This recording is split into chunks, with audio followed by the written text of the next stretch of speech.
Continuando con nuestro módulo número 5, parasitología, y la segunda parte sobre los esporozoos, en esta ocasión hablaremos del género Plasmodium, el agente causal de la malaria.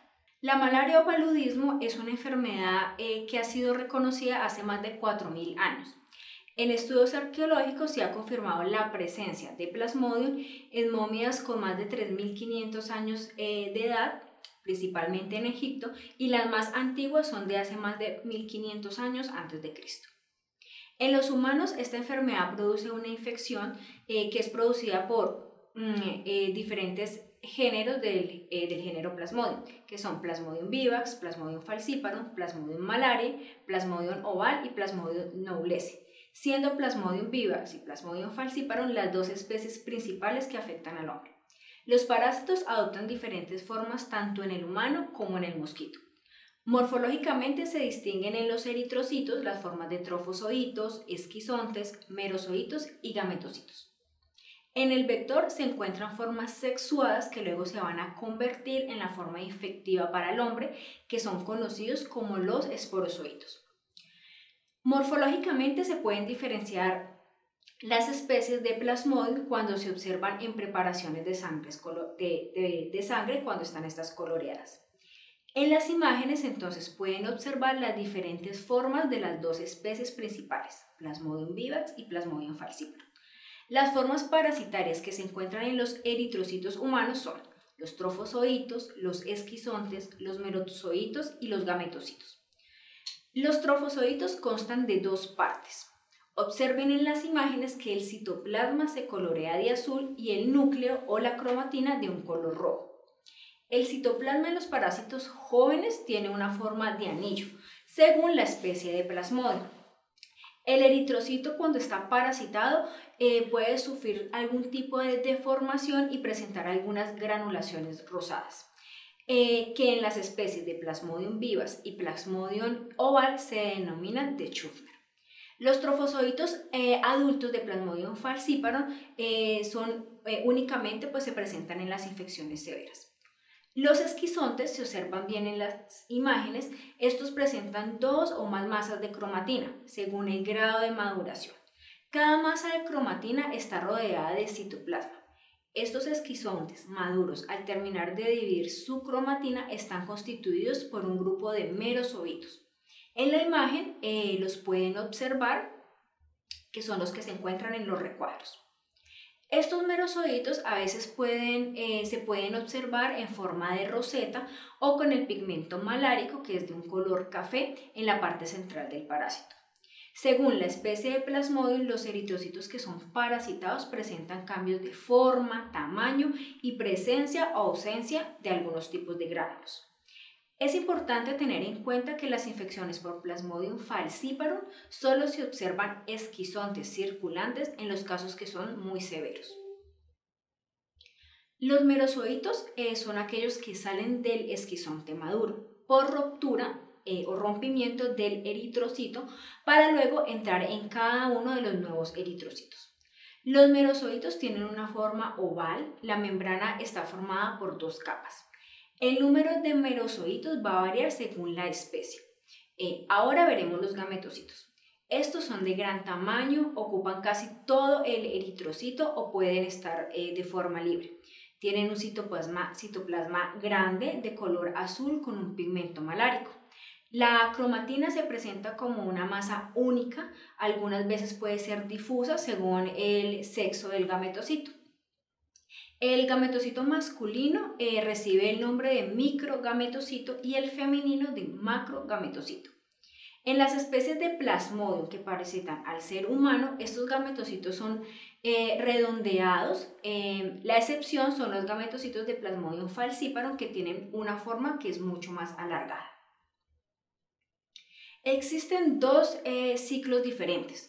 Uno que se desarrolla en el mosquito llamado ciclo esporogónico, en el cual hay una reproducción sexual, y otro que se efectúa dentro del hombre como una reproducción asexual, el cual recibe el nombre de ciclo esquizogónico. De acuerdo a la definición de huéspedes definitivos e intermediarios, según el tipo de reproducción del parásito sexual o asexual del mosquito, es en esta parasitosis el huésped definitivo y el hombre viene siendo el huésped intermediario. El ciclo esporogónico se efectúa cuando las hembras del mosquito del género Anopheles se infectan al picar una persona que tiene malaria. Eso lo hacen al ingerir sangre cuando estos, los parásitos están en la forma sexualmente diferenciada. O sea, en microgametocitos y macrogametocitos respectivamente. Estas formas sexuadas entran al estómago del mosquito. Los microgametocitos entonces empiezan el proceso de exflagelación en el cual la cromatina se divide y origina las formas flageladas, que son unas formas móviles que reciben el nombre de los microgametos, que al liberarse van a buscar las células femeninas para fecundarlas y luego formar el cigoto. Este se va a transformar en oocinete, el cual va a penetrar la pared del estómago del mosquito, se va a ubicar dentro de las células epiteliales y musculares, allí va a crecer en forma de ooquiste, que al madurar se va a dividir generando los esporozoitos que se van a localizar principalmente en glándulas salivares, las cuales van a penetrar y son los que se van a inocular al hombre a través de la picadura, liberando los esporozoitos que son la forma infectiva. Cuando el hombre es picado por el mosquito Anopheles hembra que está infectada con los esporozoitos, entonces inicia el ciclo esquizogónico. Los esporozoitos ingresan a los capilares sanguíneos, son fusiformes, móviles y permanecen en sangre alrededor de unos 30 minutos antes de invadir los hepatocitos. En esta parte del ciclo es importante tener en cuenta que la reproducción esquizogónica se da en dos etapas: preeritrocítica y eritrocítica. La etapa preeritrocítica se inicia con la penetración de los esporozoitos a los hepatocitos, donde se van a formar un esquizonte tisular primario. Este esquizonte va a madurar y va a deformar la célula hepática, como pueden observar en la imagen.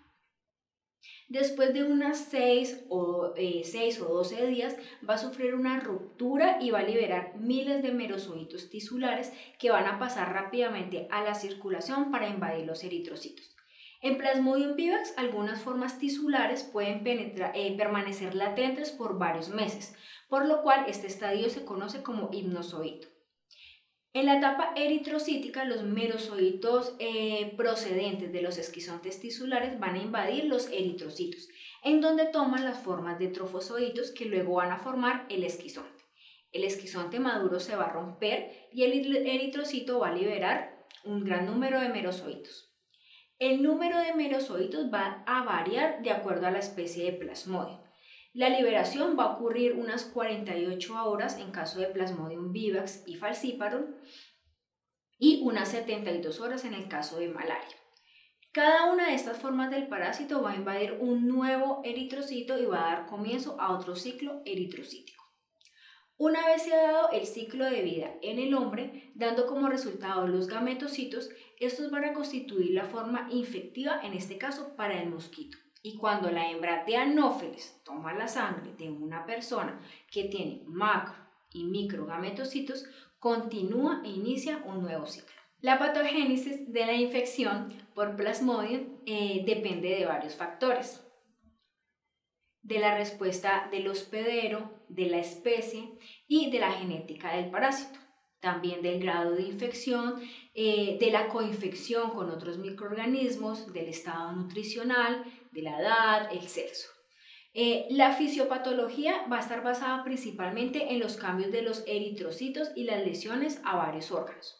Y la severidad de la enfermedad es directamente proporcional a la concentración de la parasitemia, principalmente en el caso de Plasmodium falciparum, donde los diferentes procesos fisiopatológicos van a llevar a afectaciones graves. Todas las especies de Plasmodium que afectan al hombre dañan los eritrocitos. Sin embargo, Plasmodium falciparum parasita principalmente eritrocitos de todas las edades. Esto hace que la parasitemia sea mucho más elevada en comparación con Plasmodium vivax, que afecta principalmente a los reticulocitos o los glóbulos inmaduros, lo que hace que la infección sea un poco más limitada. Por otro lado, la penetración de los merozoitos en los eritrocitos se hace mediante algunos receptores de membrana que están presentes en los glóbulos rojos, que se van a adherir a la cubierta de superficie que va a estar presente sobre el cono apical del merozoito. Se afirma que la presencia de la proteína relacionada con el grupo sanguíneo DUFI es el receptor para Plasmodium vivax, mientras la entrada para Plasmodium falciparum al eritrocito se va a asociar a la glicoforina de estas células. En el caso de Plasmodium falciparum, los cambios en los eritrocitos son más intensos que en las otras especies. Esto ocurre pues por varios factores como son. Primero, la pérdida de la elasticidad, también tenemos la citoadherencia, el aumento de la fragilidad, el transporte del oxígeno que puede estar disminuido y la liberación de toxinas y antígenos. También existen varias alteraciones posteriores al daño en los eritrocitos, algunos de los cuales son comunes en las distintas especies de Plasmodium, aunque algunos pueden ser más acentuadas en Plasmodium falciparum. A continuación, entonces, mencionaremos algunos de ellos. La hemólisis es la causa principal de anemia, que a su vez va a producir una anoxia. En la hemólisis se libera la hemoglobina, parásitos, pigmento malárico, toxinas y antígenos. El bloqueo capilar por medio de trombos de eritrocitos que van a tapar los capilares van a ocasionar anoxia y daño tisular. También se van a presentar defectos en la coagulación causando hemorragia, la cual puede también originarse por la disminución principalmente de las plaquetas. En el vaso se puede presentar un aumento moderado en el tamaño, principalmente en la malaria aguda. En algunas formas crónicas de la enfermedad va a existir una marcada esplenomegalia y el vaso pues va a pesar, va a tener un aumento de más de unos 500 gramos. Se encuentra de un color oscuro con una cápsula distendida y engrosada. Está propenso a la ruptura del daño. También se van a observar zonas de infarto, áreas de hemorragia e infiltrado de las células mononucleadas. En el caso del hígado, el daño es progresivo y puede llegar a una insuficiencia, especialmente en las infecciones asociadas a Plasmodium falciparum. En estos casos se va a presentar una ictericia marcada, hemorragias, factores importantes en la producción de edema cerebral y pulmonar. Es frecuente observar lesiones inflamatorias en las diferentes células parenquimatosas. También se puede observar hipertrofia e hiperplasia en las células de Kupffer, las cuales pues, van a mostrar en su interior pigmento malárico. Finalmente, el compromiso del sistema nervioso central es propio de Plasmodium falciparum. La malaria cerebral pues, es una encefalopatía aguda difusa, produce isquemia, hemorragia, va a ocasionar pues, diferentes daños, principalmente en la materia blanca y infiltrados que pueden estar ocasionando también edemas. Las manifestaciones clínicas de la malaria va a depender de varios factores según la especie de Plasmodium, del número de parásitos y del estado inmunitario del huésped. El periodo de incubación generalmente es entre 7 y 14 días, pero va a variar con los factores mencionados anteriormente, lo cual pues, puede acortar o prolongar este tiempo. Esta etapa de incubación corresponde al periodo preeritrocítico, que se desarrolla principalmente en el hígado. Se inicia con la picadura del mosquito y va a terminar finalmente con la salida de los parásitos a la sangre. En la malaria aguda, el cuadro clínico característico se resume básicamente en escalofrío, fiebre, sudoración, asociaciones a anemia, leucopenia, esplenomegalia. La enfermedad pues, se va a caracterizar por unos periodos de latencia con algunas etapas de recaída, siendo la recaída la reaparición de algunos merozoitos que proceden de los hipnozoitos hepáticos, principalmente en Plasmodium vivax. Y la recrudescencia va a ser cuando los síntomas son causados por el aumento de la parasitemia. Esto ocurre después de un periodo de 2 o 3 semanas, cuando cuando la parasitemia era baja y no permitía un diagnóstico microscópico, y se puede presentar con cualquiera de las especies.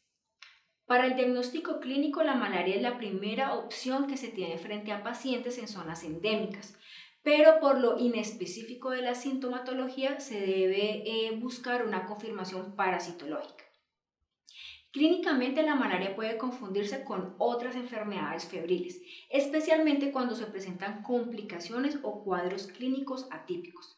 El método de elección para el diagnóstico parasitológico principalmente es por gota gruesa, en la cual se confirma la especie de Plasmodium y se puede hacer un recuento de los parásitos para así determinar la intensidad de la infección o calcular la parasitemia. También se puede utilizar el extendido de sangre periférica, que permite observar mejor los parásitos para determinar la especie. Otros métodos que se pueden utilizar son el diagnóstico de la prueba rápida, la fluorescencia, la técnica de PCR y diferentes reacciones inmunológicas. También exámenes complementarios de hematología y orina también sirven para evaluar el estado de las complicaciones. Respecto al control de la malaria, se ha tratado pues, en pacientes infectados. Se sabe que son pues, los reservorios principalmente, y tener el cuidado en las habitaciones donde pueden estar ellos junto con los anofelinos. Otras formas de control son el uso de mosquiteros, la protección en las viviendas, ordenar el medio ambiente en el que se está, el uso de insecticidas y control biológico. Mencionaremos algunas de las muchas estrategias que son utilizadas para el control de la malaria, que esto se hace principalmente tratando los pacientes infectados, que son los reservorios, y con medidas que van a tocar los anofelinos adultos en las habitaciones y las larvas que están en los criaderos.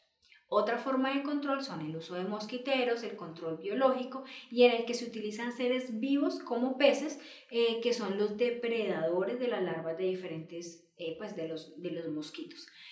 Además, se puede tener precaución con la transmisión por transfusión sanguínea con personas que pueden tener Plasmodium, aun cuando tienen pues parasitemias muy bajas, ya que la sangre, pues cuando está refrigerada, se sabe que puede mantener vivos los parásitos hasta por 14 días. Se utilizan varios antimaláricos, unos con acción sobre los parásitos circulantes, otros que van a actuar sobre los parásitos en el hígado, incluso algunos que esterilizan los gametocitos. Sin embargo, los parásitos han ido desarrollando resistencia para algunos antimaláricos. Cada especie tiene su propio esquema de tratamiento según la región y según la resistencia que pueda estar presentando la cepa de la región a ciertos antimaláricos. Por eso es muy importante que tengan en cuenta que al realizar un diagnóstico de malaria deben revisar muy bien las guías actualizadas de esta parasitosis, para así pues enviar un tratamiento que sea oportuno y adecuado. Hasta aquí nuestra segunda parte sobre malaria. Nos vemos en nuestro próximo video, donde hablaremos sobre la toxoplasmosis.